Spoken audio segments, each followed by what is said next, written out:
فَإِن تَوَلَّوْا. Now look at this. Now that's the messenger. But this word is not the word of the messenger, this is the word of Allah. The surah began and ended in the same place.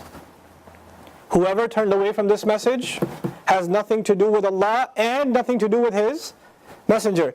The ayah right before says the messenger is so in love with you and so close to you. فَإِن تَوَلَّوْا. And even if these Muslims, if they turn away, then even you who love them so much, فَقُلْ, then you tell them, حَسْبِيَ Allah, Allah is enough for me. I have nothing to do with you either. The messenger can't even get himself to say that on his own, sallallahu alaihi wasallam. Allah tells him to say it. If these people turn away, I want you to say, Allah is enough for me. Hasbi Allah. La ilaha illa huwa. No one is to be worshipped and obeyed in any way except He. Alayhi tawakkaltu. My trust is in Him. Basically, this is the messenger declaring bara'ah from his own people if they turn away. That's what at the end. In the beginning was min al-mushrikeen. It was from the people who do shirk. Now it's from those who abandon the messenger's mission. Those who takhallafu an al-rasul. They stayed behind from the messenger. Alayhi salatu wassalam. That is such a powerful ending. That Allah Azza wa Jal here challenges the Muslims. If anything, if this surah can be summarized, in one of its main concluding themes is loyalty to the mission of Allah's Messenger sallallahu alaihi wasallam. The Muslim has to feel, we as a people have to feel a sense of loyalty that he was on a mission, and that mission is not over. That mission is not over. Especially the immediate aspects of that mission. Look at the Sahaba. You know, the Prophet ﷺ had already prepared an army to take on the Romans again, and the Persians actually. To take on the Persians, he had already prepared a battalion before he passed. When he passed, was that battalion cancelled? No. The messenger may not be with us, his mission still is. We gotta go. We gotta go. And they kept the chain of command that the Prophet had already set in place. Because their loyalties were to that. And the day, you know, the hardest day on this ummah, the day of the Prophet's passing, alayhi salatu wassalam, you know, what Abu Bakr as-Siddiq says, Man kana ya'budu Muhammadan fa inna Muhammadan qad mat. Whoever used to worship Muhammad, Muhammad's dead. Whoever used to worship Allah, fa inna Allah hayyun la yamut. Allah is living, He doesn't die. And Allah's word doesn't die. And because Allah's word doesn't die, the Prophet's mission never dies. This word, the word of Allah keeps the mission of Allah going. The mission that was charged to the messenger sallallahu alaihi wasallam. لِيَكُونَ الرَّسُولُ شَهِيدًا عَلَيْكُمْ. So the messenger can be a witness against all of you and myself. وَهُوَ رَبُّ الْعَرْشِ الْعَظِيمِ. And He is the master of the ultimate throne. You know, the throne in Arabia was the Kaaba. That was the prize. That was the place. That was the center. And Allah says that may be the center on the earth, but I am the Rabb of the ultimate Arsh. The announcement of Bara'ah was made of the Arsh of this earth, the Kaaba. That throne, that place, that sacred place. But He owns the ultimate Arsh. وَهُوَ رَبُّ الْعَرْشِ الْعَظِيمِ. And the only thing, after this Kaaba has been cleansed, this Arsh has been cleansed, this house of Allah has been cleansed, the only place for the messenger to go from here is where? To Allah Azza wa Jal. Allahumma rafiqul a'la, the highest companion. And He's looking at the people that have been with Him through thick and thin in His moments of death. And He's looking at them and He's saying, Oh Allah, the highest companion, the highest companion, the highest companion. He's talking about Allah. Huwa Rabbul Arshil Azim. There's, you know, it's so difficult to water down this message. It's so difficult. It's, you know, you think sometimes, yeah, we're talking to a youth audience, or we're talking to people that may not be able to handle it, you know, Surah At Tawbah, maybe we should just talk about like Surah Al-Kawthar or something. Keep it light. Encourage people. The word of Allah does not hold back. Just, it is what it is. We're in this message. And it would be a disservice to Allah's message that we try to save some parts for later. Allah put this book all out for us. We're supposed to understand it and commit to it and live by it. And have a love and a loyalty to it. I argue, actually personally, our biggest problem right now is loyalty to this message. Beyond a superficial loyalty, a loyalty to this message. That this is the way we should think, the way we should think about our future, what we're going to do as an ummah here and anywhere else in the world. You know, that this mission is alive, it didn't die. I know I have about, can I take 5 more minutes? Is this going to die? 5 minutes is okay? 5 minutes. I got to share something with you that is of really important value, and inshallah ta'ala we'll conclude. Okay? And this is because this surah was about qital. And we had some conversations about qital. But I want to change the subject of that a little bit and talk to you about reform. Reforming society. Because at the end of the day, the Prophet's great accomplishment, sallallahu alaihi wasallam, in the worldly sense, is the reform of a society. What sunnah did he leave in how to reform society? That's a deep conversation. That requires a lot of halaqat to understand what did the Prophet do exactly, alayhi salatu wasalam, to bring about reform. But I want to give you kind of a chart. I'm going to put it on the screen. I hope the laptop didn't die with the power outage. No maftuh, okay.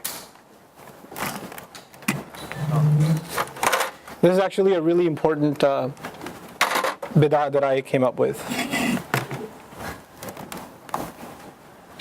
Or it helped me at least. I don't know if it'll help you, but I think it will.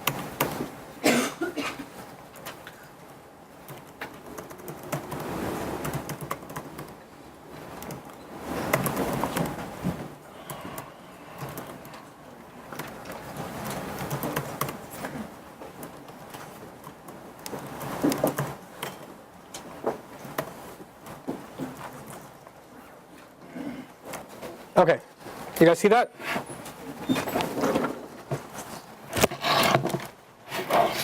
The Prophet ﷺ, Allah revealed guidance to him to reform the individual. But is that it? No. He also gave him guidance to reform society. When it comes to the individual, the moment somebody becomes a Muslim, the law of Islam applies on them or no? The moment they become Muslim. Immediately. Somebody became Muslim, Salah is fard on them or no? It is. Zakat is fard on them or no? It is. Halal and haram is fard on them the way it's supposed to be executed? Yes or no? Immediately. There's, what the deen is the deen. That's the law of Islam. Now, there may be psychological or social reasons to ease somebody in, but that doesn't change the fact that it applies on them, that they're liable for it. Okay? Whether or not we're going to be hard on them or this or that, that's a different issue, but it does apply on them immediately. And over time, Islam wants you to develop, enhance your character. So by morality, I mean things that can't be quantified as law. Humility, kindness, courtesy, keeping family relations, honesty. These things you can't necessarily quantify as halal or haram or fard or wajib. They're matters of character, morality. And that is something Islam beautifies over time. The bare minimum for the individual is the law. The bare minimum is the law of Islam. That is quantifiable stuff. And over time, what is being improved? Your character, your morals. Okay, it's a constant development. This doesn't enhance. It is what it is. Like zakat is zakat. You don't get better at zakat. It's just zakat. Okay. The quality of it may increase, but essentially quantitatively it's one thing. Morality enhances. When it comes to changing society, I told you in this lecture today, there's two meanings of Amr bil Ma'ruf and Nahi anil Munkar. There's a Makkan Amr bil Ma'ruf and Nahi anil Munkar, and there is a Madinan Amr bil Ma'ruf and Nahi anil Munkar. The Makkan Amr bil Ma'ruf and Nahi anil Munkar is morality. The Madinan Amr bil Ma'ruf and Nahi anil Munkar is morality coupled with law. There's law there too. Laws of inheritance, laws of divorce, laws of fighting, multiple laws. Those laws are there in Makkah or no? They're not. Okay. Now, whether law, this is, by the way, this chart I've given you, there is a step before this. I'm going to draw a row above it because I'm in Microsoft Word and you're not, so haha. Here you go. Where to go? Insert. How do you do it? I forgot.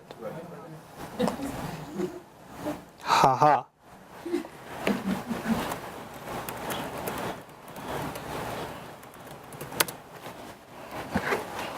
The first call is to faith. Before anything else. And that's the start of that. Call to Iman is the same whether you're individual or society. But then at the individual level, immediately the law is applicable to you. At the societal level, what's your first focus? Morality. Your message is one of morality. Individuals that join you, the law applies on them. But the message to the outside is a moral message. Honesty. Not burying the baby girl alive. Allah Azza wa Jalla talks about people who cheat in business. By the way, what I mean by morality is it doesn't take a Muslim to recognize it. It's ma'ruf. Ma'ruf means everybody knows it. It's known. Everybody knows it. And then once you have morality that's driven by your faith take hold, now this society is ready to take on what? Law. Law is the climax. It's the end. وَالْحَافِظُونَ لِحُدُودِ اللَّهِ was the climax or no? It's at the end of the ayah, yes? All the way at the end, now you're able to implement the laws of Islam. The laws of Islam are built upon a society, they work in a society that has the foundation of faith and morality. That's already there at a social level. Now the laws work. Now let's talk about when this doesn't work. Imagine you want a society where you want, like, these evangelicals, somebody catches you. So, do you want Sharia law in America? Is that what you want? I was like, well, do you want to live under Sharia law? Yes, I do. I just don't think America is ready yet. Because to have Sharia law, what foundation is there first? Faith and morality. That needs to be there first. And if it's not there, it won't work. Won't last. Let me give you one example of Sharia law. The prohibition was Shari'i. Yes or no? The prohibition, no alcohol, is a Shari'i thing or no? It is. Did it last? Why not? People didn't believe that was wrong. People didn't have moral values that were consistent with that law. There was more alcohol brewed in those years in America than before in its history. It backfired. It backfired. Now, within the Muslims, when we don't have a deep enough grasp of the concepts of Amr bil Ma'ruf and Nahi anil Munkar, the moment we think of that in our rhetoric, we think of the Sharia of Islam. So we're going to do Amr bil Ma'ruf, Nahi anil Munkar, which means we're going to abide by Allah's laws. Individually, that's immediately true. Societally, that's impossible. Societally, until that foundation is there, laws cannot be implemented. And if they are implemented, one of two things will happen. So I'm going to talk to you about that scenario now. If that does happen, if let's say the laws are implemented, Islamic laws are implemented, there's only two possibilities. If they're implemented without this foundation. First possibility, there will be a revolt against those laws in very little time. People will throw it up like food they can't digest. That society will regurgitate against it, and once it does, it will be impossible to bring it back to that society ever again because it's got such a bad taste in its mouth from the first time. The only other possibility is the law will become a joke.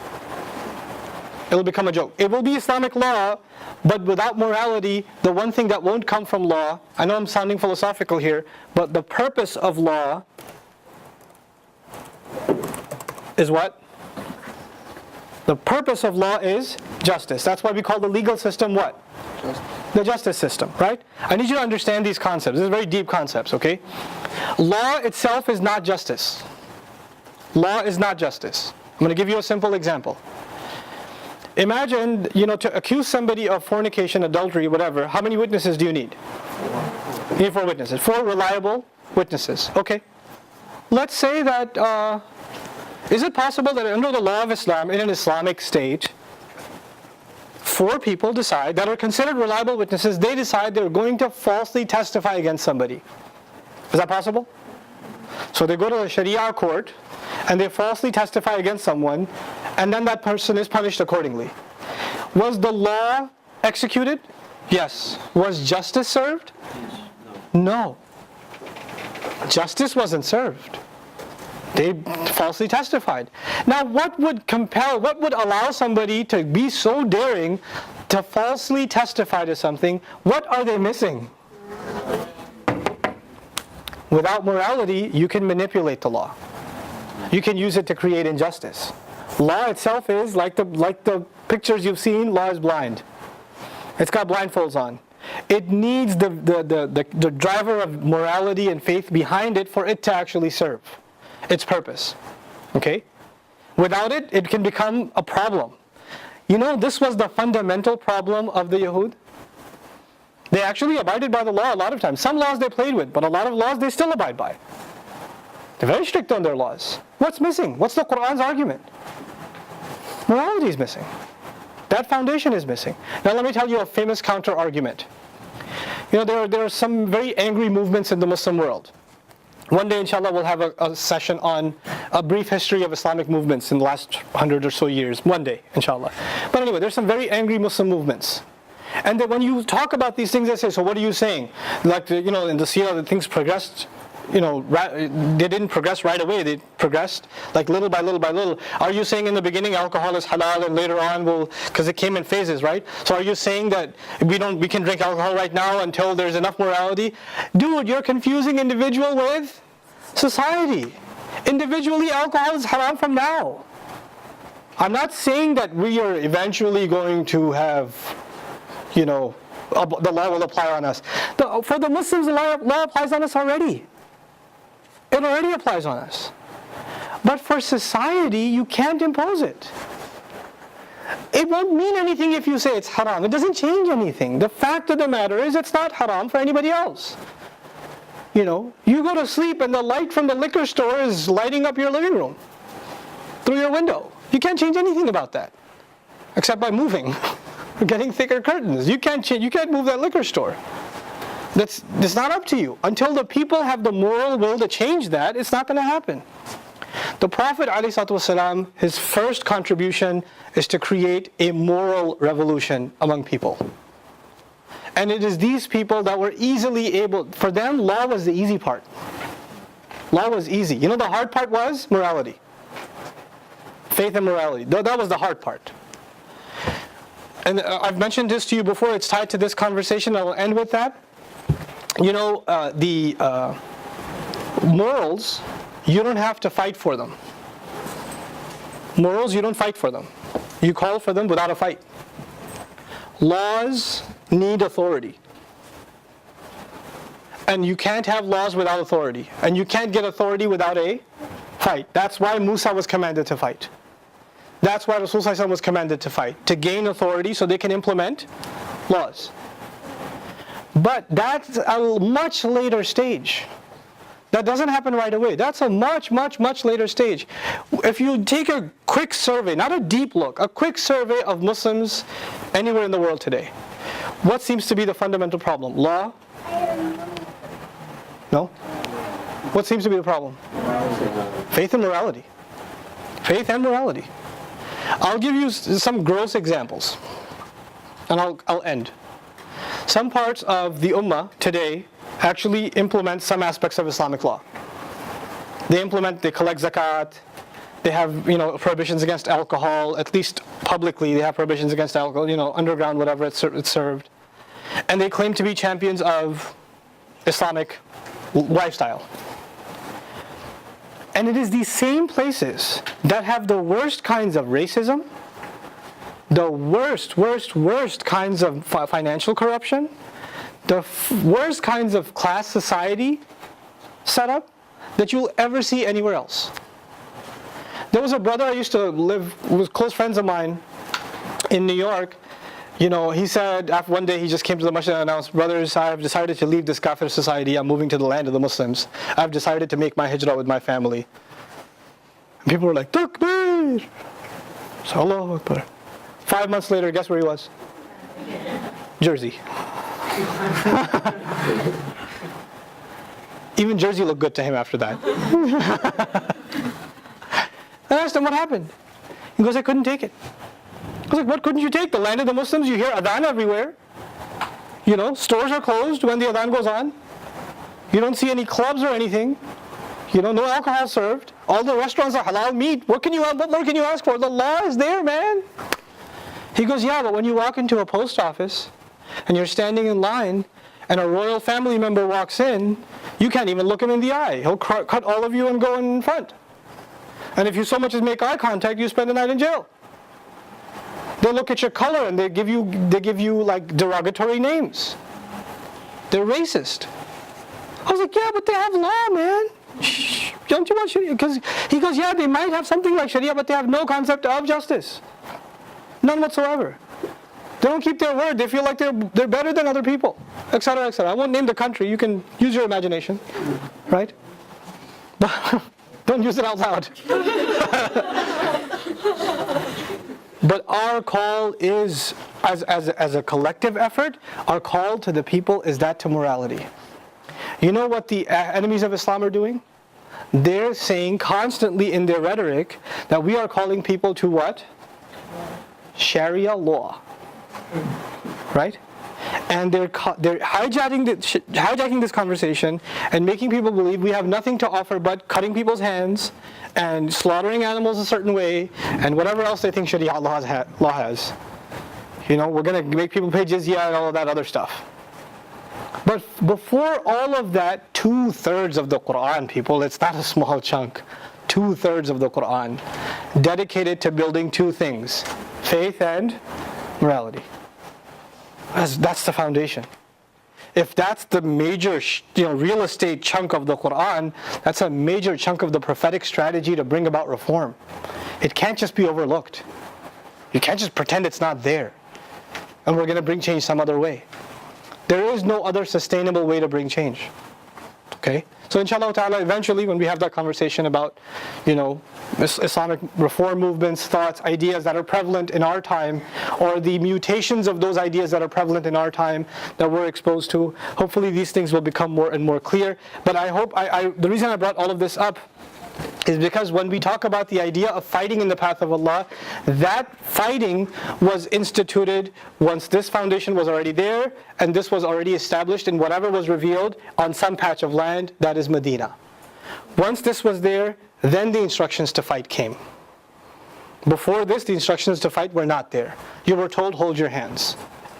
And the toughest instructions to fight that are in this surah, as I shared with you before, are a completion of Allah's sunnah, the punishment directed against the nation that refused to believe when the Prophet was right in their midst. So it's divine retribution against the Quraysh, like the flood of Nuh alayhi salam. It's like that. So I hope some of these things help you guys, inshallah ta'ala. Hopefully it stirs some interesting conversation and some good reading on your part. Barakallahu li wa lakum fil Qur'an al-Hakim wa nafa'ni wa iyyakum bil ayati wa dhikr al-Hakim. We're about to enter a really long, beautiful ocean of Meccan Qur'an.